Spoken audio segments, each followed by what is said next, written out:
Ezra. Pinabalik ni Haring Cyrus ang mga Hudyo sa kanilang lupain. Unang Kabanata. Noong unang taon ng paghahari ni Cyrus sa Persya, tinupad ng Panginoon ang kanyang sinabi sa pamamagitan ni Jeremias. Hinipon niya ang puso ni Cyrus para gumawa ng isang pahayag. Isinulat ito at ipinadala sa buong niyang kaharian. Ito ang mensahe ni Haring Cyrus ng Persya. Ibinigay sa akin ng Panginoon ang Diyos ng kalangitan, ang lahat ng kaharian dito sa mundo, at ipinagkatiwala niya sa akin ang pagpapatayo ng templo para sa kanya roon sa Jerusalem, na sakop ng Huda.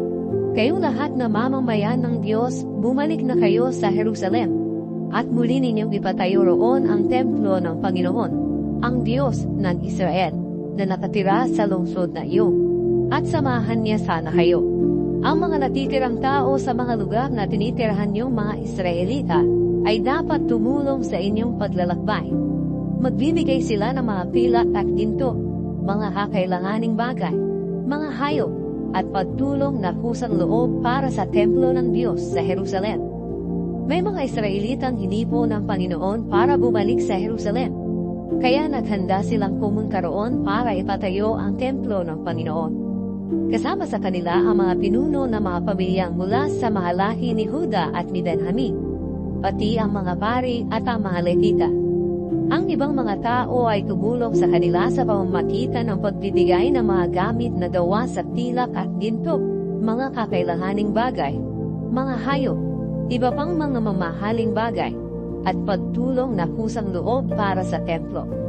Ibinalik din sa kanila ni Haring Cyrus ang mga gamit sa templo ng Panginoon na kinuha ni Haring Nebuchadnezzar sa Jerusalem at dinala sa templo ng mga Diyos-Diyosan niya. Ipinagkatiwala ito ni Haring Cyrus kay Mithredath na inat yaman ng kaharian niya. Binilang ito ni Mithredath at ibinigay ang listahan kay Sheshbazzar, ang gobernador ng Huda. Ito ang bilang ng mga gamit. Mga gintong bandihado 30, mga tilak na bandihado 1,000, mga kutsilyo 29, mga gintong mangkok 30, mga pilak na mangkok 410, iba pang mga gamit 1,000. Sa kabuuan, may mga 5,400 gamit na ginto at tilak. Dinala lahat ito ni Sheshbazzar nang bumalik siya sa Jerusalem mula sa Babylonia, kasama ng ibang mga bihag. Ang talaan ng mga bumalik mula sa pagkabihan. Ikalawang Kabanata. Ang mga sumusunod ay ang mga Israelita sa probinsya ng Huda na binihag noon ni Haring Nebuchadnezzar at dinala sa Babylonia. Ngayon umalis na sila sa lugar na iyon at bumalik na sa Jerusalem at sa sarili nilang mga bayan sa Huda. Ang mga namuno sa pagbalik nila sa Jerusalem ay sina Zerubbabel, Jeshua, Nehemias, Seraiah, Reelaiah, Mordecai, Bilshan, Dispar, Bigvai, Rehob, at Baana. Ito ang kalaan ng mga mamamayan ng Israel na bumalik mula sa pagkabihan. Mga angkan ni Paros, 2,172. Shephatiah, 372. Ara, 775. Pahat-Moab, mula sa mga pamilya na Jeshua at Joab, 2,812. Elam, 1,254. Zatu, 745. Zakai, 760. Bani, 642. Bebai, 623. Asgad, 1,222. Adonikam, 666. Bigvai, 2,056. Ading, 454. Ater na tinatawag ding Hezekiah, 78. Bezai, 323. Joram, 112. Hashum, 223. Gibar, 75. Ito ang bilang ng mga tao na nakabalik mula sa pagkabihan, na ang mga ninuno ay nakatira sa mga sumusunod na bayan. Bethlehem, 123. Netofa, 56. Anatot, 128. Azmavet, 42. Kiryat Jearim, Kethira, at Beerot, 743. Rama at Geba, 621. Mikmash, 122. Bethel at Ai, 223. Nebo, 52. Magbis, 156. Ang isa pang Ela, 1,254. Harig, 320. Lod, Hadid at Ono, 725. Jericho, 345. Sinaa, 3,630. Ito ang mga angka ng mga pari na bumalik mula sa pagkabihan. Mga angka ni na Jedaya mula sa pamilya ni Jeshua, 773. Imer, 1,052. Pasyo, 1,247. Harit, 1,017. Ito ang mga angka ng mga Levita na bumalik din mula sa pagkabihan. Mga angka ni na Jeshua at Kadmiel mula sa pamilya ni Hodaviah, 74. Mga awit sa templo na mula sa angka ni Asa, 128.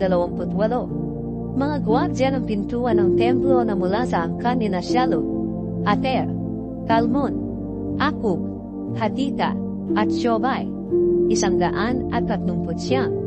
Ito naman ang mga angka na mga utusan sa templo na bumalik din mula sa pagkabihan. Mga angka ni Naziha, Hasufa, Tabaot, Keros, Siyaha, Padon, Lebana, Hagaba, Akub, Hagab, Shalmai, Hanan, Gidel, Gaha, Reaya, Rezin, Nekoda, Gazam, Uza, Paseya, Besai, Asna, Neyunim, Nefusim, Bakbuk, Akufa, Harhut, Bazlut, Nehida, Harsha, Barkos, Sisera, Tema, Nezia, at Hatipa. Bumalik din mula sa pagkabihag ang mga angkan ng mga alipin ni Solomon. Ang mga angkan ni Nasotay, Asoperet, Peruda, Jaala, Darkon, Gidel, Shefatia, Hatil, Okeret, Hasebain, at Ami. Ang kabuang bilang ng mga angkan ng mga utusan sa templo at mga angkan ng mga alipin ni Solomon ay 372. May 652 din na bumalik sa Huda mula sa mga bayan ng Tel Mela, Tel Harsha, Kerub, Adon, at Imer. Sila ang mga angkan ni na Delaya, Tobiah, at Nekoda, pero hindi nila mapatunayan na sila'y talagang mga Israelita. Hindi rin napatunayan na mga angkan ni na Hobaya, Hakoz, at Barzillai na mga pari sila. Nang nag-asawa si Barzillai, dinala niya ang pangalan ng ginanyang si Barzillai na taga-Gilead. Dahil nga hindi nila makita ang kalahan ng mga ninuno nila, hindi sila tinanggap na mga pari. Pinagbawalan sila ng gobernador ng Huda na kumain ng mga pagkain inihandog sa Diyos, habang walang pari na sasanbuni sa Panginoon tungkol sa pagkapari nila, sa pamamagitan ng Urim at Tumim. Ang kabuuang bilang ng mga bumalik mula sa pagkabihag ay 42,360, maliban sa 7,337 na mga alipin nila, at 200 lalaki at babaeng mga awit. May dala silang 736 na mga kabayo, 245 mola, 435 kamelyo, at 6,720 asno.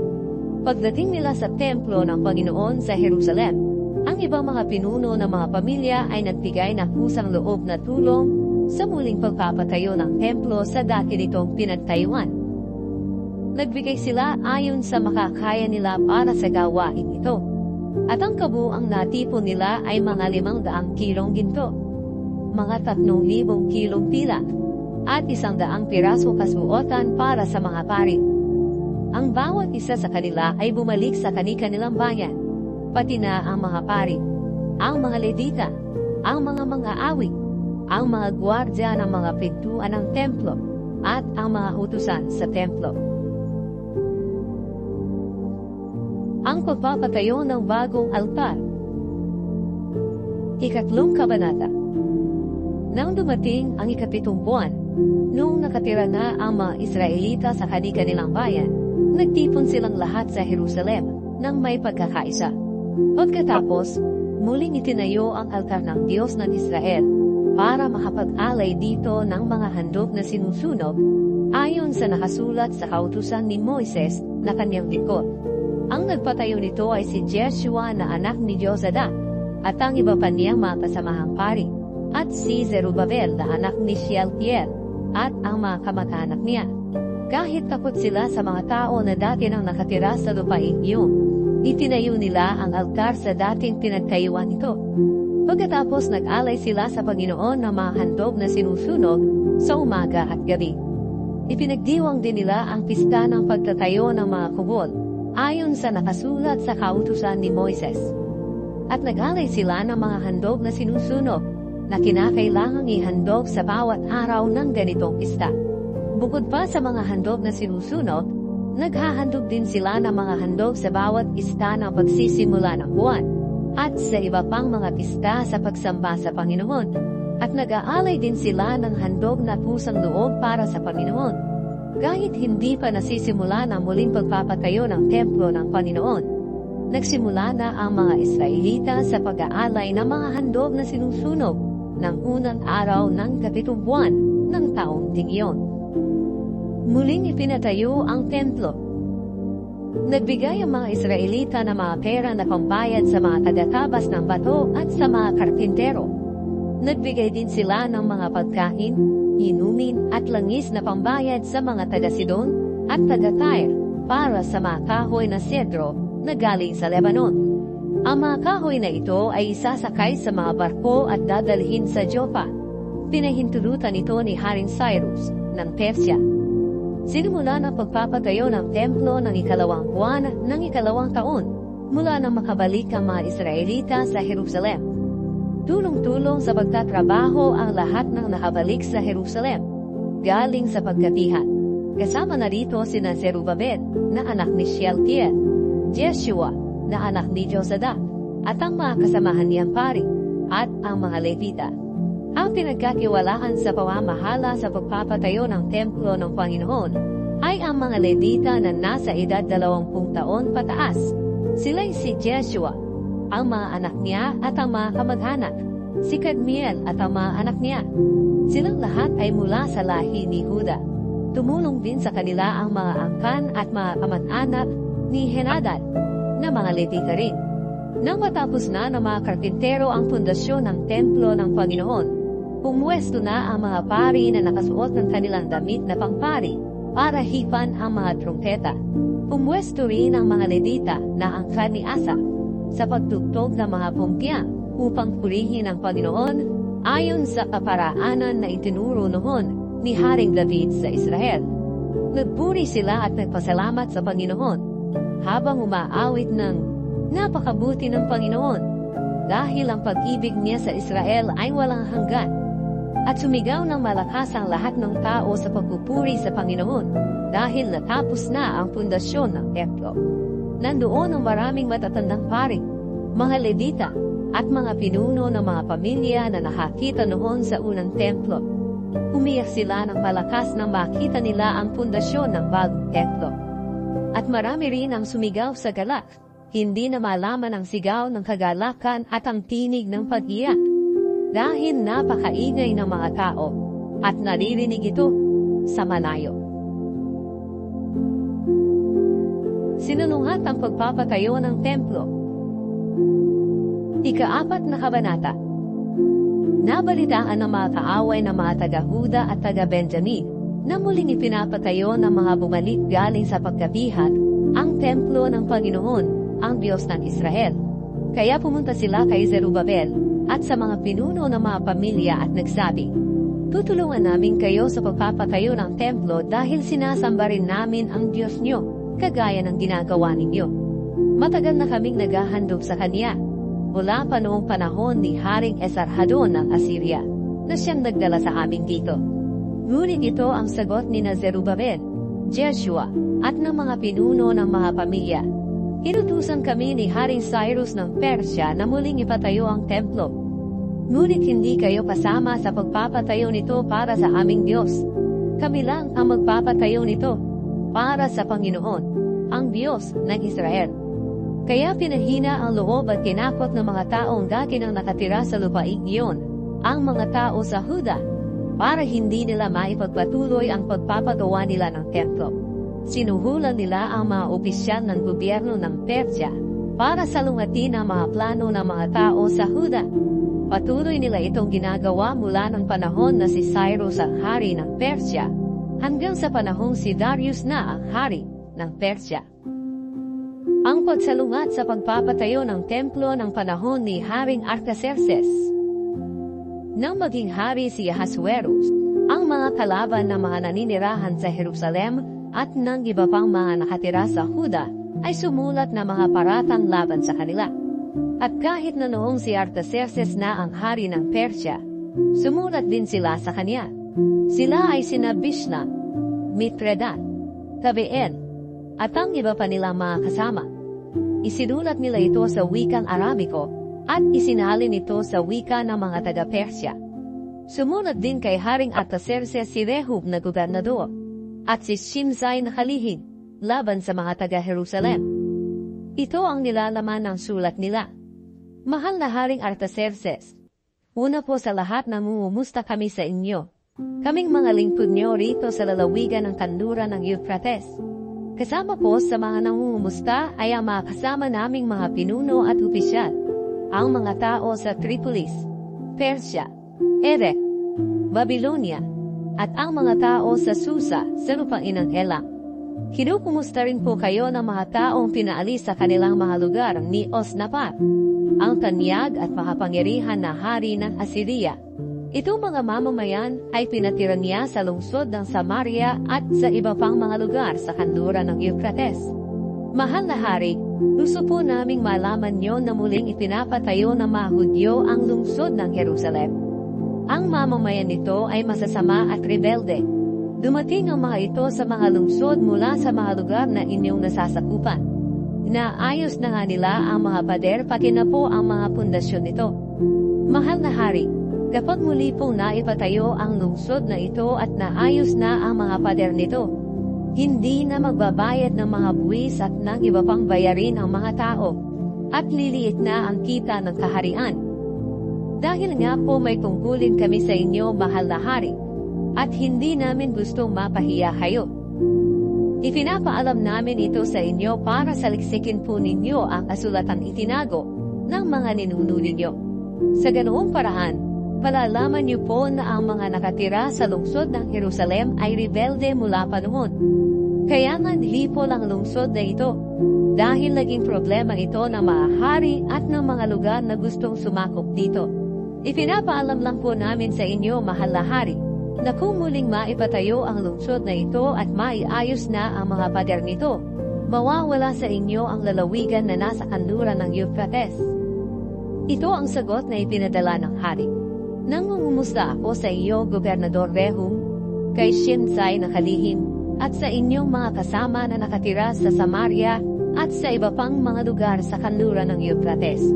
Naway nasa mabuti kayong kalagayan. Ang sulat na inyong ipinadala ay sinalin sa wika namin at binasa sa akin. Nagutos akong saliksikin ang mga kasulatan at napatunayan na ang mga dating naninirahan sa Jerusalem ay kumakalaban nga sa mga hari. Nakasanayan na nga ng lugar na iyan ang pagre-rebelde laban sa gobyerno. Nalaman ko rin sa pamamagitan ng mga kasulatan na ang Jerusalem ay pinamahalaan at pinagbayad ng buwis at ng iba pang bayarin ng mga makapangyarihang hari na namuno sa buong lalawigan sa kanluran ng Euphrates. Ngayon, ipag-utos niyong itigil ng mga taong iyan ang muling pagpapatayo ng lungsod hanggat hindi ko iniuutos. Gawin niyo agad ito para hindi mapahamak ang kaharian ko. Pagkatapos basahin kina Rehum, Shimsai at sa mga kasama nila ang liham ni Haring Artaxerxes, pumunta agad sila sa Jerusalem at pinilit ang mga Hudyo na itigil ang muling pagpapatayo ng lungsod. Kaya natigil ang pagpapatayo ng templo ng Diyos sa Jerusalem hanggang sa 2nd taon na paghahari ni Darius sa Persya. Ipinagpatuloy ang pagpapatayo ng templo. 5 kabanata. Ngayon, inutusan ng Diyos ng Israel ang mga propeta na sina Hageo at Zacarias na apo ni Ido para sabihin ang mensahe niya sa mga Hudyo sa Huda pati na sa Jerusalem. Nakinig sa kanila sina Zerubabel na anak ni Shealtiel at Jeshua na anak ni Jozadak. Kaya ipinagpatuloy nila ang pagpapatayo ng templo ng Diyos sa Jerusalem. Tinulungan sila ng 2 propeta ng Diyos. Ngunit hindi nagtagal.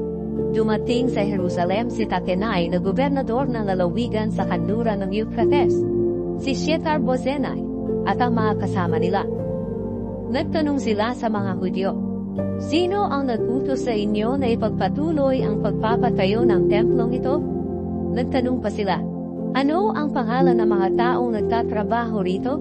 Ngunit iningatan ng Diyos sa mga tagapamahala ng Hudyo. Kaya nagpasya si Tatenai, Shethar-bozenai at ang kanilang kasamang mga opisyal ng lalawigan sa kanluran ng Euphrates na hindi muna nila ipapatigil ang pagpapatayo ng templo hanggang sa maipaalam nila ang tungkol dito kay Haring Darius at makatanggap ng kanyang sagot. Ito ang nilalaman ng sulat na ipinadala nila kay Haring Darius. "Mahal na Haring Darius, naway nasa mabuti po kayong kalagayan. Ipinapaalam po namin, mahal na hari, na pumunta kami sa lalawigan ng Huda, doon sa pinagtatayuan ng templo ng makapangyarihang Diyos. Malalaking bato ang ginagamit sa pagpapatayo ng templo, at ang mga pader nito ay nilagyan ng mga troso upang tumibay. Ginagawa po nila ito ng may kasipagan, kaya mabilis ang pagpapatayo nito. Tinanong po namin ang mga tagapamahala nila kung sino ang nag-utos sa kanila sa muling pagpapatayo ng templo. At tinanong din namin ang mga pangalan nila para maipaalam namin sa inyo kung sino ang mga namumuno sa pagpapatayo nito. Ito po ang sagot nila sa amin. Mga lingkod kami ng Diyos ng langit at lupa. At muli naming ipinapatayo ang templo na itinayo noon ng isang makapangyarihang hari ng Israel. Ngunit dahil ginalit ng aming mga ninuno ang Diyos sa langit, pinabayaan niya sila na sakupin ni Haring Nebuchadnezzar ng Babylonia. Giniba ni Nebuchadnezzar ang templong ito at binihag niya sa Babylonia ang aming mga ninuno. Ngunit sa unang taon ng paghahari ni Haring Cyrus sa Babylonia, nagutos siya na muling ipatayo ang templo ng Diyos. Ibinalik din niya ang mga kagamitang ginto at pilak ng templo ng Diyos.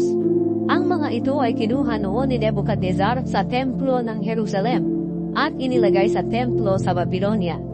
Ipinagkatiwala ni Haring Cyrus sa mga kagamitang ito kay Sheshbazzar na pinili niyang gobernador ng Huda. Sinabi ng hari kay Sheshbazzar na muling ipatayo ang templo ng Diyos sa Jerusalem sa dati nitong tinagtayuan at ilagay doon ang mga kagamitan nito. Kaya pumunta si Sheshbazzar sa Jerusalem at itinayo niya ang mga pundasyon ng templo ng Diyos.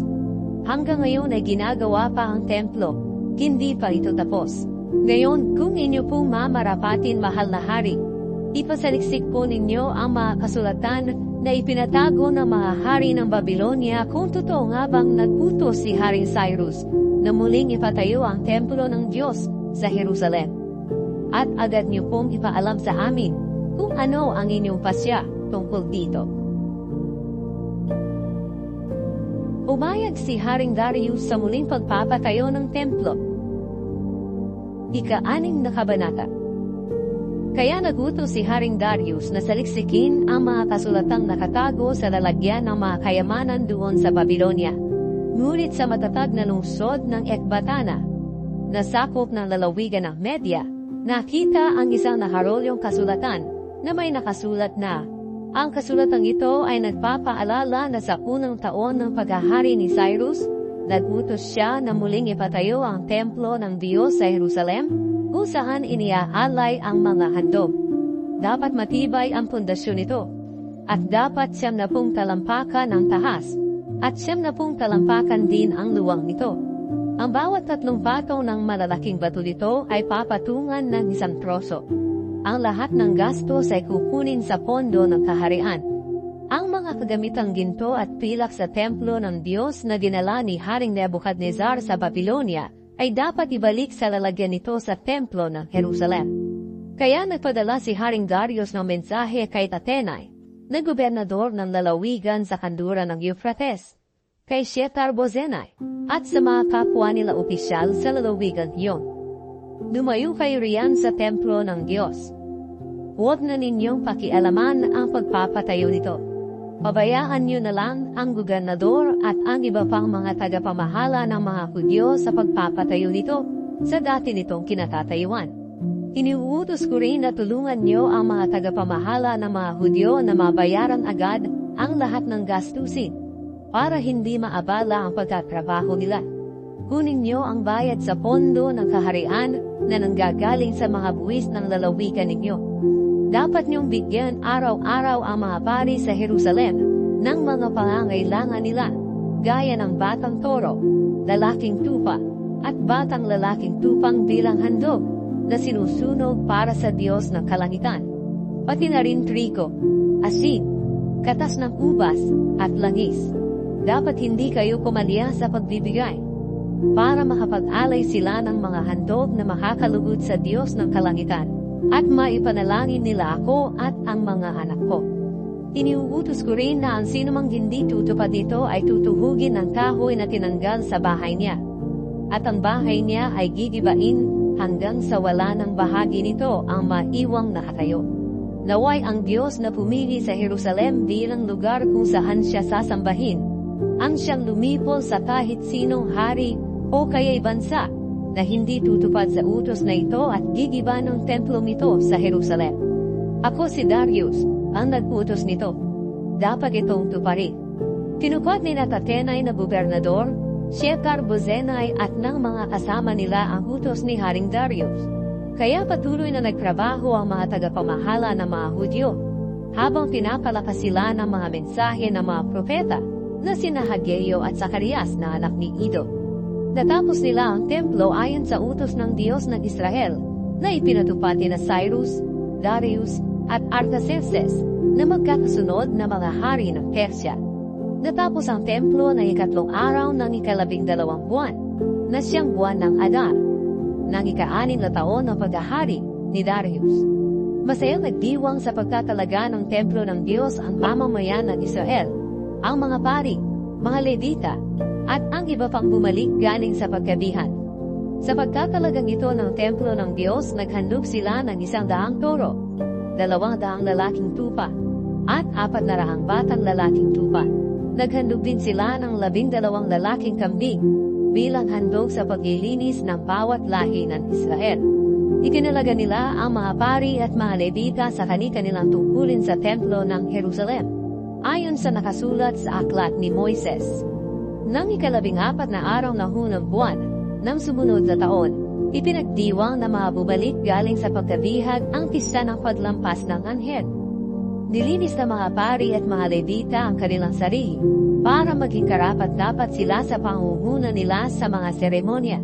Pagkatapos kinatay ng mga Levita ang mga tupang handog sa pagdiriwang ng pista ng paglampas ng anghel. Ginawa nila ito para sa lahat ng bumalik galing sa pagkabihan, para sa mga paring kamag-anak nila, at para sa sarili nila. Ang mga handog na ito ay kinain ng mga Israelitang bumalik galing sa pagkabihan, at ng ibang mga taong nakatira roon, na tumalikod na sa mga ginagawa ng mga taong hindi kumikilala sa Diyos. Tumalikod sila sa mga bagay na ito, para sambahin ang Panginoon, ang Diyos ng Israel. Sa loob ng 7 araw, ipinagdiwang nila ng may kagalakan ng pista ng tinapay na walang pampaalsa. sapagkat binigyan sila ng Panginoon ng kaganapan nang binago niya ang puso ng hari ng Assyria para tulungan sila sa paggawa ng templo ng Diyos, ang Diyos ng Israel. Dumating si Ezra sa Jerusalem. Ikapitong kabanata. Pagkalipas sa maraming taon nang si Artaxerxes ang hari ng Persya, dumating si Ezra sa Jerusalem, galing sa Babylonia. Si Ezra ay anak ni Seraiah. Si Seraiah ay anak ni Azariah. Si Azariah ay anak ni Hilkiah. Si Hilkiah ay anak ni Shallum. Si Shallum ay anak ni Zadok. Si Zadok ay anak ni Ahitub. Si Ahitub ay anak ni Amariah. Si Amariah ay anak ni Azariah. Si Azariah ay anak ni Merayot. Si Merayot ay anak ni Zerahiah. Si Zerahiah ay anak ni Uzi. Si Uzi ay anak ni Buki. Si Buki ay anak ni Abishua. Si Abishua ay anak ni Phinehas. Si Phinehas ay anak ni Eleazar. Si Eleazar ay anak ni Aaron na punong pari. Si Ezra ay isang tagapagturo na lubos ang kaalaman sa kasulatan na ibinigay kay Moises ng Panginoon, ang Diyos ng Israel. Ibinigay ng hari ang lahat ng hiniling niya dahil tinutulungan siya ng Panginoon na kanyang Diyos. May sumama ring mga Israelita sa kanya nang bumalik siya sa Jerusalem noong ikapitong taon ng paghahari ni Artaxerxes. Kabilang sa mga sumama ay ang mga pari, mga Levita, mga awig, mga gwardiya ng pintuan ng templo, at mga utusan sa templo. Umalis si Ezra sa Babylonia ng unang araw ng hulang buwan, at sa tulong ng Diyos, nakarating siya sa Jerusalem ng unang araw ng ikalimang buwan, ng ikapitong taon ng paghahari ni Artaxerxes. Tinulungan siya ng Diyos dahil itinalaga niya ang sarili niya sa pag-aaral at pagtupad ng kautusan ng Panginoon, at sa pagtuturo ng mga tuntunin at mga utos nito sa mga Israelita. Ang sulat ni Artaxerxes kay Ezra. Ito ang nilalaman ng sulat na ibinigay ni Haring Artaxerxes kay Ezra, na pari at tagapagturo, na lubos na nakakaalam ng mga utos at mga tuntunin na ibinigay ng Panginoon sa mga taga-Israel. Ako si Haring Artaxerxes, ang hari ng mga hari. Nangungumusta ako sa iyo, Ezra, na pari at tagapagturo ng kautusan ng Diyos ng kalangitan. Iniuutos ko na kahit sino sa mga Israelita rito sa kaharian ko, pati mga pari at mga Levita, na gustong sumama sa iyo sa pagbalik sa Jerusalem, ay maaari mong isama. Inuutusan kita at ng aking 7 tagapayo na alamin mo ang mga nangyayari sa Huda at sa Jerusalem, kung talaga bang sinusunod nila ang kautusan ng iyong Diyos, na lubos mong nalalaman. Inuutusan din kita na dalhin mo ang mga ginto at pilak na kusang loob kong ibinibigay, at ng mga tagapayo ko sa Diyos ng Israel, na nananahan sa Jerusalem. Dalhin mo rin ang lahat ng pilak at ginto na matatanggap mo galing sa lalawigan ng Babylonia, pati na rin ang mga kusang loob na tulong ng mga mamamayan ng Israel at ng mga pari nila para sa templo ng kanilang Diyos sa Jerusalem. Tiyakin mo na ang perang ito ay gagamiting pambili ng mga toro, mga lalaking tupa, mga batang lalaking tupa, mga buti, at inuming handog sa altar ng templo ng inyong Diyos sa Jerusalem. Ang matitirang ginto at pilak ay pwedeng niyong gamitin ng mga kababayan mo sa kahit anong gusto niyo, ayon sa kalooban ng Diyos. Ngunit ang mga kagamitan itinagkatiwala sa iyo na gagamitin sa paglilingkod sa templo ng iyong Diyos, ay ibigay mo lahat sa Diyos ng Jerusalem. Kung may iba ka pang kailangan para sa templo, kumuha ka lang ng panggasto sa pondo ng kaharian. Ako si Haring Artaxerxes, ang nagbubuto sa lahat ng inatiyaman ng lalawigan sa kanluran ng Euphrates, na ibigay niyo ang anumang hilingin sa inyo ni Ezra na pari, at tagapagturo ng kautusan ng Diyos ng kalangitan. Bigyan niyo siya hanggang 3,500 kilong pila, 300 sakong trigo, 550 galong alak, 550 galong langis ng olibo, at kahit gaano kadaming asin na kinakailangan. Ibigay niyo rin ang lahat ng kinakailangan sa templo ayon sa iniutos ng Diyos ng kalangitan, sapagkat kung hindi magagalit siya sa kaharian ko at sa mga anak ko. Ipinapaalam din namin sa inyo na huwag ninyong pagbayarin ng buwis at ng iba pang bayarin ng mga pari, mga Levita, mga musikero, mga gwardya ng mga pintuan ng templo, mga utusan sa templo, at iba pang nagtatrabaho sa templo ng Diyos. At ikaw, Ezra, ayon sa karunungang ibinigay sa iyo ng Diyos, umili ka ng mga tagapamahala at mga hukom na nakakaalam ng kautusan ng iyong Diyos, at sila ang mga ngasiwa sa lahat ng tao sa lalawigan sa kanluran ng Euphrates. At ang mga tao na hindi nakakaalam ng kautusan ay turuan mo. Sino mang hindi tumupad sa kautusan ng iyong Diyos o kaya'y sa kautusan ng hari ay parurusahan ng kamatayan, o paalisin sa lugar niya, o kukunin ang hari-harian niya, o ikukulong siya. Pinuri ni Ezra ang Diyos. Sinabi ni Ezra, purihin ang Panginoon, ang Diyos ng mga ninuno natin, na humipo ng puso ng hari, na parangalan niya ang templo ng Panginoon sa Jerusalem. Dahil sa kabutihan sa akin ng Panginoon, mabuti ang pagtrato sa akin ng hari at ng mga tagapayo niya, at pati na ng lahat na makapangyarihan niyang pisyat. At dahil nga tinutulungan ako ng Panginoon na aking Diyos, nagkaroon ako ng lakas ng loob para tipunin ang mga pinuno ng Israel, para sumama sa akin sa Jerusalem. Ang mga bumalik galing sa pagkabihat kasama ni Ezra. 8 Kabanata. Sinabi ni Ezra, ito ang mga pinuno ng mga pamilya na sumama sa akin sa Jerusalem galing sa Babylonia, noong panahon ng pagkahari ni Haring Artaxerxes. Si Gershom na galing sa pamilya ni Phinehas, si Daniel na galing sa pamilya ni Itamar, si Hatush na anak ni Shekania na galing sa pamilya ni David, si Zacarias at ang 150 lalaking kasama niya na galing sa pamilya ni Paros. Mayroong talaan ng mga ninuno nila, si Eliehonai na anak ni Serahia at ang 200 lalaking kasama niya na galing sa pamilya ni Pahat-Moab, si Shekaniah na anak ni Jahasiel at ang 300 lalaking kasama niya na galing sa pamilya ni Zatu, si Ebed na anak ni Jonathan at ang 50 lalaking kasama niya na galing sa pamilya ni Adi, si Jeshaiah na anak ni Atalia at ang 70 lalaking kasama niya na galing sa pamilya ni Ela, si Zebadiah na anak ni Mikael at ang 80 lalaking kasama niya na galing sa pamilya ni Sepatiah, si Obadias na anak ni Jehiel at ang 218 lalaking kasama niya na galing sa pamilya ni Joab, si Shelomit na anak ni Josiphiah at ang 160 lalaking kasama niya na galing sa pamilya ni Bani, si Zacarias na anak ni Bebai at ang 28 lalaking kasama niya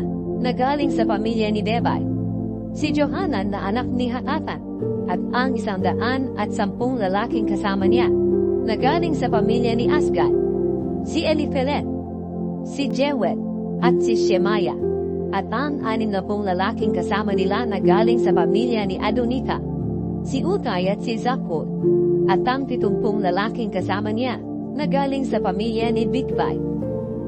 Ang pagbalik ni na Ezra sa Jerusalem. Tinipon ko ang sasama sa akin sa Jerusalem, doon sa ilog na dumadaloy papunta sa lugar ng Ahaba. Nagkampo kami roon ng 3 araw. Nang tingnan ko ang kalaan ng mga tao na sasama sa akin pati na ang mga pare, nalaman kong walang mga Levita roon. Kaya ipinatawag ko ang mga pinuno ng grupo na sina Eliezer, Ariel, Shemaiah, Elnatan, Harib, Elnatan, Nathan, Zacarias, at Meshulam, at ang 2 matalinong tao na sina Joyarib at Elnatan. Pinapunta ko sila kay Ido na pinuno ng lugar ng Kasifia para hilingin sa kanya at sa mga kamag-anak niyang utusan sa templo na magpadala sila ng mga tao na maglilingkod sa templo ng Diyos. Dahil tinulungan kami ng Diyos, ipinadala nila sa amin si Sherebiah, kasama ang kanyang mga anak at mga kapatid niyang lalaki, na ang kabuuang bilang ay 18. Si Sherebiah ay maabilidad na tao, at mula siya sa pamilya ni Mali, na lahi ni Levi. Si Levi ay anak ni Israel. Ipinadala rin nila si Hashabiah, at ang mga kapatid at mga pamangkin nitong lalaki na 20 ang bilang. kasama si Jeshaya, na galing sa pamilya ni Merari. Ipinadala pa nila ang 220 utusan sa templo. Ang mga utusan sa templo ay pinili noon ni Haring David at ng mga opisyal niya para tumulong sa mga Levita. Nakalista lahat ang mga pangalan nila. Nag-ayuno at nanalangin sina Ezra. Doon sa tabi ng Ilog Ahava, sinabi ko sa grupo na mag-ayuno kami at magpakumbaba ng mga sarili namin sa presensya ng aming Diyos para hilingin sa Kanya na ingatan kami sa paglalakbay, pati ang aming mga anak at mga ari-arian. Sapagkat nahihiya akong humingi sa hari ng mga sundalo at mga ngabayo na magbabantay sa amin laban sa mga kalaban habang naglalakbay kami. Dahil sinabi na namin sa hari na tinutulungan ng aming Diyos ang lahat ng nagtitiwala sa Kanya. Pero galit na galit siya sa mga nagtatanggi sa Kanya. Kaya nag-ayuno at nanalangin kami sa aming Diyos na ingatan niya kami at tinugon niya ang dalangin namin. Ang mga handog para sa templo.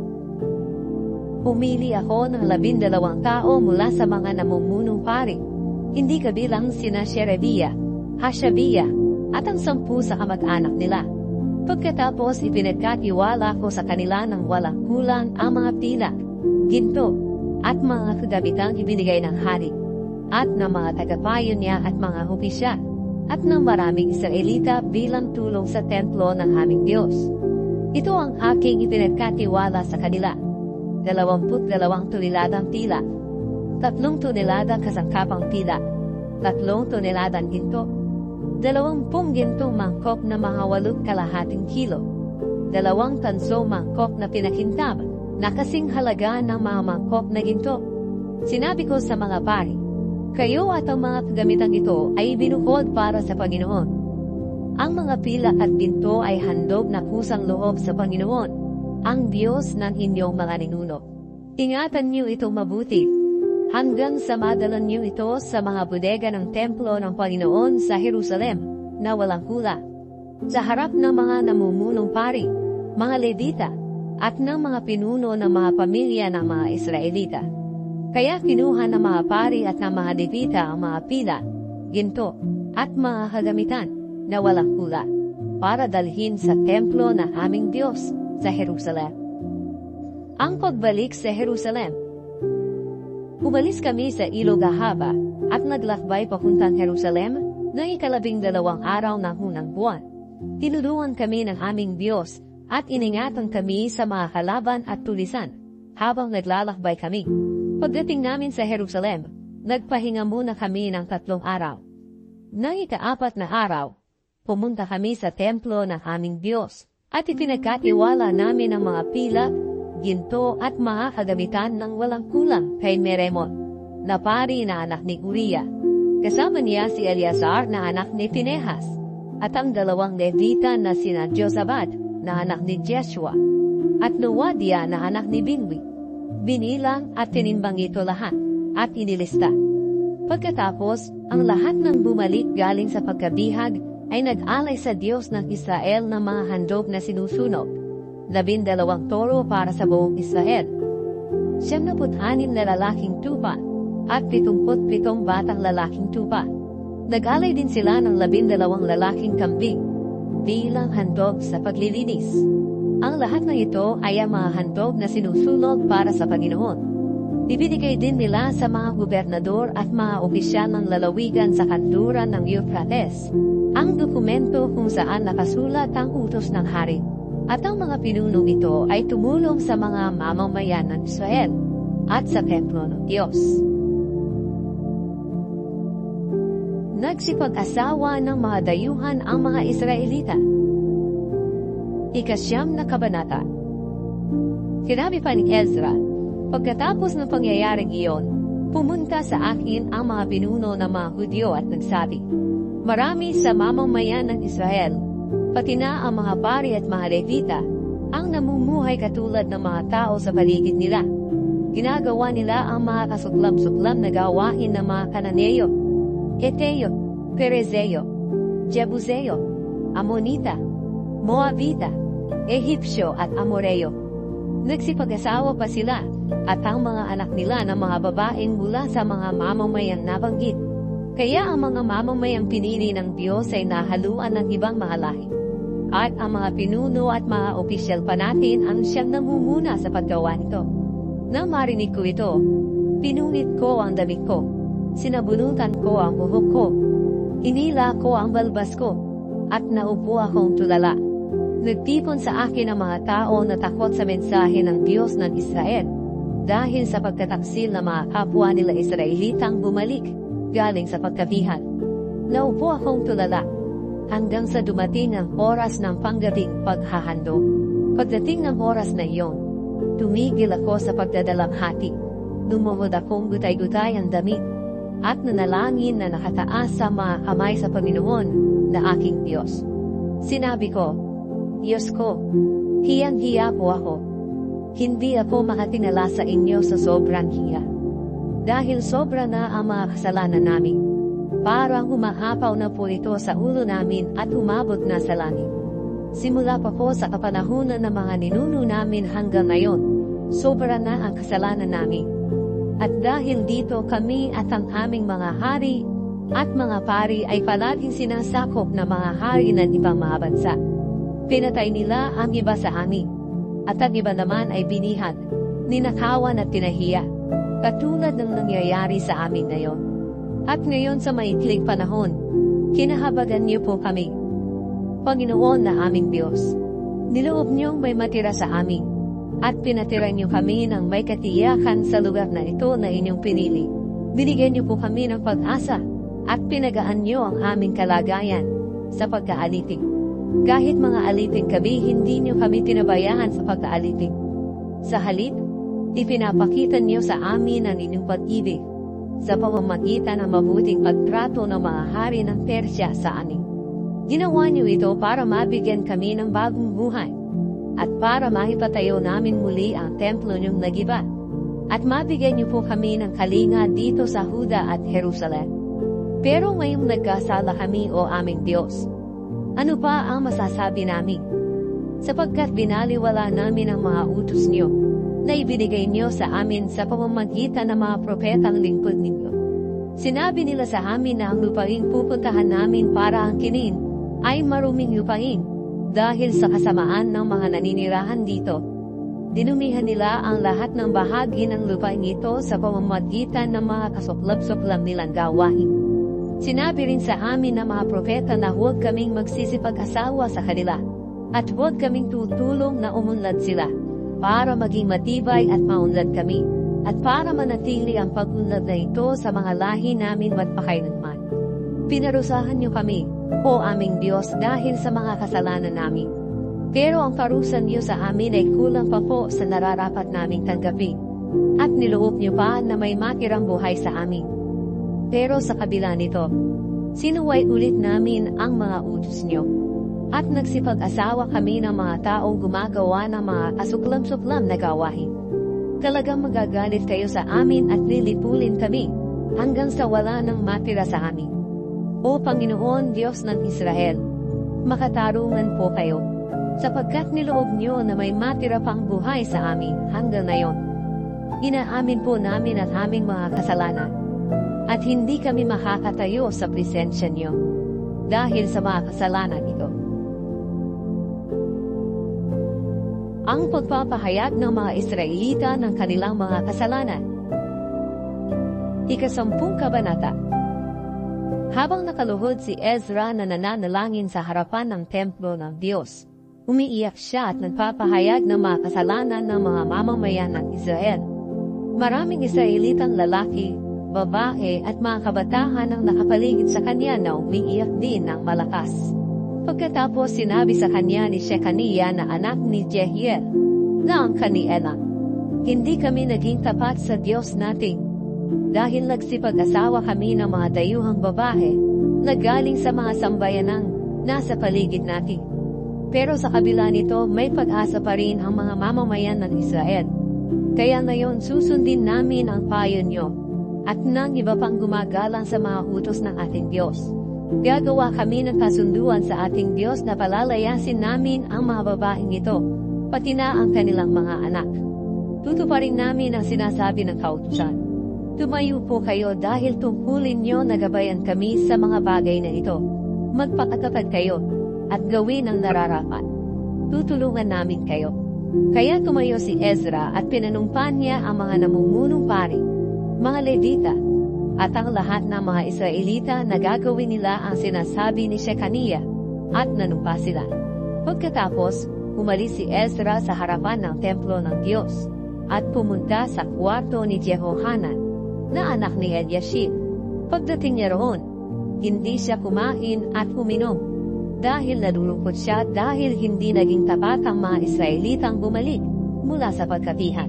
Ipinabatid ng mga pinuno at mga tagapamahala sa mga Israelita sa buong Huda, pati na sa Jerusalem, na ang lahat ng bumalik galing sa pagkapihag ay magtipon sa Jerusalem. At ang sinumang hindi pupunta doon sa loob ng 3 araw, kukunin sa kanya ang lahat niyang mga ari-arian, at hindi na siya ituturing na kabilang sa mga tao na bumalik galing sa pagkapihag. Kaya sa loob ng 3 araw, nagtipon ang buong mamamayan ng Huda at Benjamin, at naupo sila doon sa plaza ng templo ng Diyos sa Jerusalem. Nangyari ito ng 20 araw ng 9 na buwan. Nanginginig ang mga tao dahil napakaseryoso ng pinag-uusapan nila, at dahil sa malakas na ulan.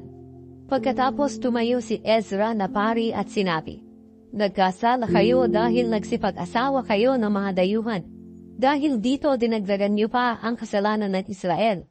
Ngayon, ipahayag niyo ang mga kasalanan niyo sa Panginoon ng mga ninuno niyo, at gawin niyo ang kalooban niya. Ibukod niyo ang sarili niyo sa mga tao sa paligid ninyo, at hiwalayin niyo ang mga asawa niyong dayuhan." Sumagot ng malakas ang buong mamamayan, "Tama ka.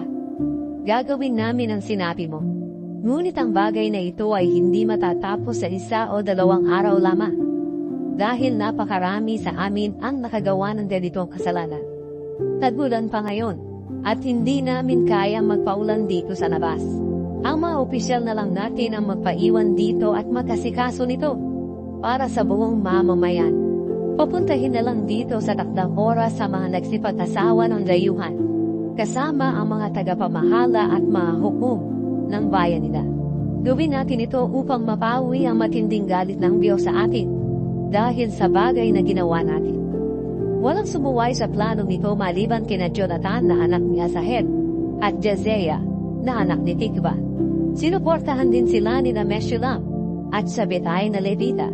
Tinupad ng mga bumalik sa pagkabihag ang planong iyon.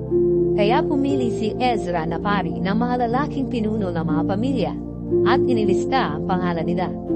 At nang unang araw ng 10 buwan, naupo sila at sinimulan nila ang pagsisiyasat tungkol sa pag-aasawa ng mga Israelita ng mga dayuhang babae. Natapos nila ang pagsisiyasat ng lahat ng kaso ng unang araw ng unang buwan ng sumunod na taon. Ang mga lalaki na nagsipag-asawa ng mga dayuhan. Ito ang mga lalaking nagsipag-asawa ng mga dayuhan at nangakong hihiwalayan nila ang mga asawa nila. Naghandog sila ng mga lalaking tupa bilang pambayad sa mga kasalanan nila. Sa mga pari, sina Maaseya, Eliezer, Jared, at Gedalia na galing sa pamilya ni Jeshua, na anak ni Jozadak, at ang mga kapatid niya, sina Hanani at Zebadiah, na galing sa pamilya ni Immer, sina Maaseya, Elias, Shemaiah, Jehiel at Uzziah, na galing sa pamilya ni Harim, sina Elionai, Maaseya, Ishmael, Nathaniel, Josabad, at Elasa na galing sa pamilya ni Pashur. Mula sa mga Levita, sina Josabad, Shimei, Kelaya na tinatawag ding Kelita, Petahia, Juda, at Eliezer. Mula sa mga musikero, si Eliashib. Mula sa mga gwardiya ng mga pintuan ng templo ay sina Shalum, Telem, at Uri. Mula sa iba pang mga Israelita, sina Ramiya, Izia, Malkiya, Mijamin, Eleazar, Malkiya, at Binaya na galing sa pamilya ni Paros, sina Mataniya, Sakarias, Jehiel, Abdi, Jerema at Elias na galing sa pamilya ni Hela, Sina Elionai, Eliashib, Mataniya, Jeremot, Zabad, at Asisa na galing sa pamilya ni Zatu. Sina Jehohanan, Hananiya, Zabay, at Atlay, na galing sa pamilya ni Bebay. Sina Meshulam, Maluk, Adaya, Jashub, Sheal, at Jeremot, na galing sa pamilya ni Bani. Sina Adna, Kelal, Benaya, Maaseya, Mataniya, Bezalel, Binwi, at Manase na galing sa pamilya ni Pahat Moab. Sina Eliezer, Isha, Malkiya, Shemaya, Simeon, Benjamin, Maluk, at Shemaria na galing sa pamilya ni Harim. Sina Matenai, Matata, Zabad, Elifelet, Jeremai, Manase, at Shimei na galing sa pamilya ni Hashub. Sina Maaday, Amram, Uel, Benaya, Bedia, Keluhi, Vania, Meremot, Eliashib, Mataniya, Matenai, at Jaasu na galing sa pamilya ni Bani. Sina Shimei, Shelemiah, Nathan, Adaya, Maknadebay, Shesai, Sharai, Azarel, Shelemiah, Shemaria, Shalu, Amaria at Jose na galing sa pamilya ni Binui. Sina Jeya, Makitiya, Zabad, Zebina, Jadai, Joel at Benaya na galing sa pamilya ni Nebo. Silang lahat ang nagsipag-asawa ng mga dayuhang babae, at ang iba sa kanila ay may mga anak sa mga babae ito.